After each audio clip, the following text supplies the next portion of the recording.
বেলগাছ হচ্ছে বেলগাছ তো হচ্ছে মানে বলে যে শিব আর কি ওখানে বেলগাছে টেনে নেয় সমস্ত কিছু।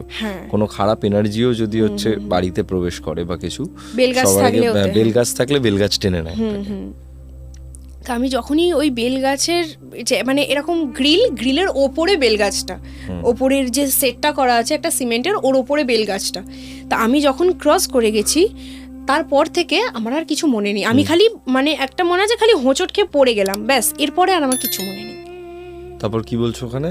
আমার মা যখন আমাকে বলছে ঘুমতে মানে ওঠার পরে, মানে যখন উঠেছি না, আমার এই দুটো এত যন্ত্রণা করছে, মনে হচ্ছে যেন চোখে পাওয়ার এসে গেছে, আমার এত প্রবলেম হচ্ছে, এই দুটো প্রচুর যন্ত্রণা করছে আর গা গোলাচ্ছে। আমাকে মা বলছে, তারপরে আমাকে মা বলছে যে তুই ওখানে পড়ে গেছিস, পড়ে যাওয়ার পরে ওই যে মন্ত্রটা উচ্চারণ করে যে এই কুশে করে যে জলটা দেবে এমনি